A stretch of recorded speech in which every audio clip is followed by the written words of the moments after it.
Salam, salam, outsider, le débrief commence maintenant. Le Barça l'emporte aujourd'hui 2-1 à l'extérieur sur le terrain de Valladolid. Une très belle performance de la part des Coolers dans une semaine très compliquée. Le calendrier, on le connaît depuis plusieurs semaines. Ils sont dans un enchaînement de matchs qui est très difficile, mais un enchaînement de matchs qui est décisif. Si le Barça se fait du mal, si le Barça a de l'abnégation, s'ils sont prêts à souffrir, s'ils sont prêts à tout donner, dans quelques semaines, on va être très sérieux. Dans 4 semaines, peut-être que le Barça pourra être au sommet de l'Europe en disant qu'ils ont fait un triplé. Copa del Rey, Liga, Ligue des Champions. Copa del Rey, ça a été réglé la semaine passée. Ils ont tapé le Real. On était présents, on était vivants. On a vu ce qui s'est passé. Ligue des Champions, ils sont sur le chemin. Ils ont fait un match nul face à l'Inter, 3-3. Le match a été exceptionnel. Il s'est passé beaucoup de choses. Mais vu qu'il n'y a plus de but à l'extérieur, 3-3 étant égal à 0-0, tout est remis sur table dans quelques jours à Giuseppe Meazza. On va voir ce qui va se passer. Le Barça est peut-être à 90 minutes, voire 120 minutes. S'ils réussissent à éliminer l'Inter, d'atteindre une finale de Ligue des Champions, ce qui serait une première depuis, je pense, 2015, me semble, quand même. Voilà. En fait, ils sont sur une période d'année trop importante, là.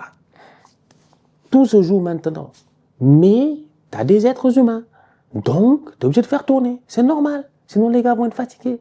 Donc, du coup, ton Ferran Torres, qui est devenu Ferran Superstar Torres, qui joue énormément ces derniers temps. Aujourd'hui, quand tu arrives face à Valladolid, tu es obligé de le mettre sur le banc et de mettre en attaque un boy comme Pau Victor. Ton Lamine Yamal, t'as pas trop le choix. C'est un top player. Il a 17 ans. Il est très, très fort. Il a l'opportunité peut-être de jouer face à son ami d'enfance, Aznou, qui joue au niveau de Valladolid. Tout ça, c'est des belles histoires, mais Hansi Flick, ça ne l'intéresse pas. Lamine Yamal doit se reposer. Il a besoin d'un Yamal à 300% face à Di Marco, Bastoni et Mkhitaryan. Du coup, qui joue Danir.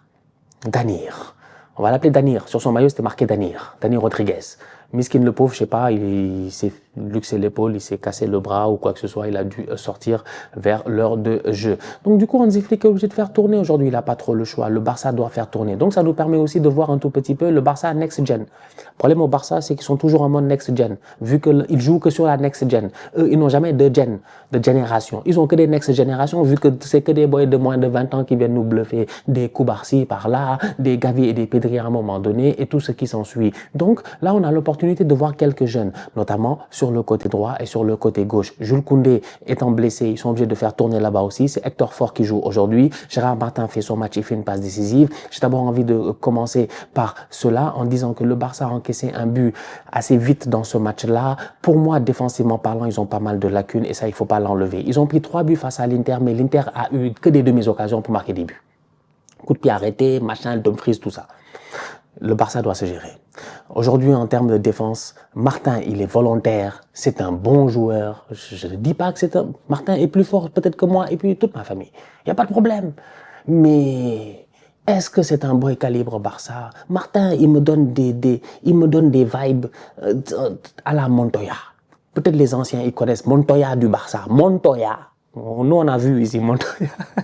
Pas Montoya sur les réseaux sociaux qui court dans comment on appelle ça, l'île de la tentation, Espagne. Non. On parle de Montoya, défenseur latéral au niveau du Barça. Il me donne ces genres de vibes-là. C'est-à-dire un boy qui est un très bon joueur, qui pourrait être titulaire sûrement n'importe où dans le championnat, mais tu te poses des questions réellement, est-ce que c'est un boy calibre Barça? Quand il passe de Baldé à Martin, il y a totalement une grosse différence et ça se voit. Donc du coup, sur le côté, aujourd'hui, je suis désolé, tu donnes trop d'espace aux joueurs de Valladolid, sors sur lui. Plusieurs fois, j'ai vu des ballons dans le dos de la défense du Barça. Plusieurs fois, j'ai vu les latéraux du Barça ne pas être agressifs. Le boy Martin n'est pas assez agressif. C'est le même problème qu'ils ont eu face à Dumfries.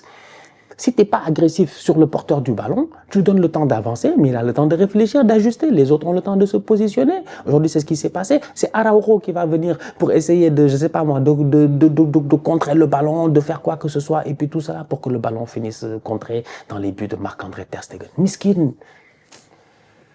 Ils ont été menés 1-0 comme ça, les Catalans, j'ai rien compris en fait. On a commencé le match, Ter Stegen, lui, il vient d'arriver, il a pris un but.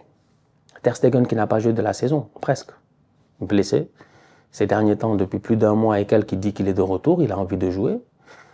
Entre-temps, il y a Wojtek Szczęsny qui est devenu un joueur incontournable, sensationnel, que des top performances, la plupart du temps.